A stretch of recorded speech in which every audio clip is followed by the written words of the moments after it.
हर हर महादेव दोस्तों, शुरू करते हैं आपकी यूनिट 4 इन्वेंट्री थ्योरी। सबसे पहले देखते हैं इन्वेंट्री होती क्या है। इन्वेंट्री का मतलब होता है माल का स्टॉक या फिर भंडार जो फ्यूचर में डिमांड को पूरा करने के लिए रखा जाता है, जैसे रॉ मटेरियल, फिनिश गुड या फिर बीज का प्रोडक्शन।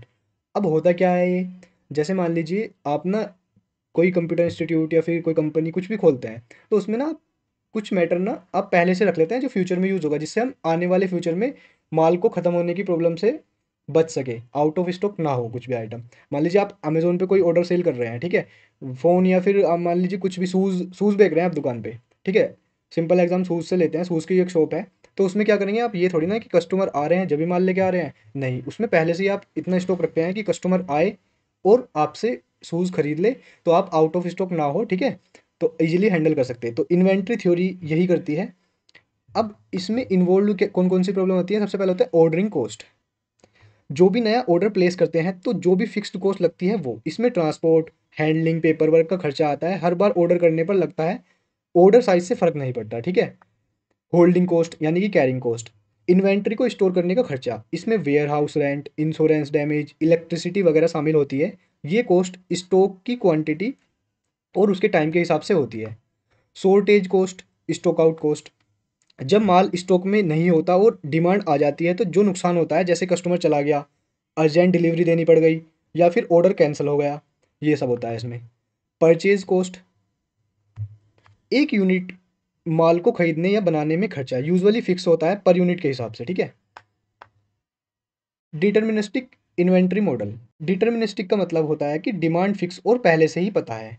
अब इसमें जो मैं आपको ये बता रहा हूँ ना, economic order quantity model, EOQ, ये हर बार आता है और आएगा ही आएगा विदाउट शॉर्टेज। अजम्पशन देखते हैं, डिमांड फिक्स है, कोई शॉर्टेज कमी अलाउड नहीं है, ऑर्डर तुरंत मिल जाता है, ऑर्डरिंग और होल्डिंग कॉस्ट फिक्स होती है। इसका फॉर्मूला ये याद होता है, आप रट लीजिए, याद कर लीजिए, कैसे भी कर लीजिए। अगर आपको पेपर में ये वाला मॉडल लिख जाए, EOQ मॉडल, तो आपको ये फॉर्मूला और ये लिख के ही आना है, ठीक है। जहाँ पे डी क्या है, जहाँ पे डी एनुअल डिमांड है, डिमांड पर साल, डिमांड पर साल है, ठीक है। CO क्या है, ऑर्डरिंग कॉस्ट है पर ऑर्डर। CH क्या है, होल्डिंग कॉस्ट है पर यूनिट पर ईयर, ठीक है। तो टोटल कॉस्ट इसमें ऐसे निकल जाएगी, total cost purchase cost plus order cost plus holding cost, ठीक है। ये इसमें फॉर्मूले में रख दिया मैंने। अब ये होता है विद शॉर्टेज अलाउड, ये था विदाउट शॉर्टेज, ठीक है। अब विद शॉर्टेज, आज हम सम देखते रहते हैं इसके। डिमांड फिक्स है, शॉर्टेज अलाउड है, लेकिन उसका भी कॉस्ट लगेगा। बैक ऑर्डरिंग किया जा सकता है, माल बाद में दिया जा सकता है। अब ये इसके फॉर्मूलेज वगैरह है, आप इनको एक बार देख लीजिएगा। अब आ जाते हैं थर्ड टाइप पे, EOQ मॉडल विद प्रोडक्शन। यहाँ माल खरीदा नहीं जा रहा बल्कि खुद प्रोड्यूस किया जा रहा है, इसमें प्रोडक्शन रेट का रोल होता है, ठीक है। अब इसमें भी दो तरह से होता है, इनफाइनाइट प्रोडक्शन रेट, माल एकदम तुरंत प्रोड्यूस हो जाता है।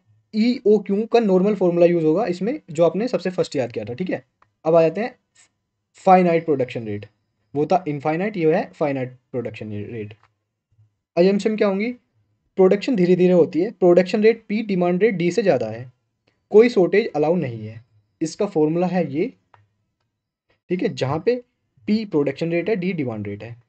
तो यहाँ पे आपकी ये वाली यूनिट होती है ख़त्म। इसकी मैंने थ्योरी आपको बता दी है, अच्छे से करिएगा, एक दो बार रिवीजन कीजिएगा। एग्जाम के लिए ऑल द बेस्ट। नोट्स की PDF आपको डिस्क्रिप्शन में मिल जाएगी। अब मिलते हैं आपसे नेक्स्ट वीडियो में, तब तक के लिए tata, take care, bye bye.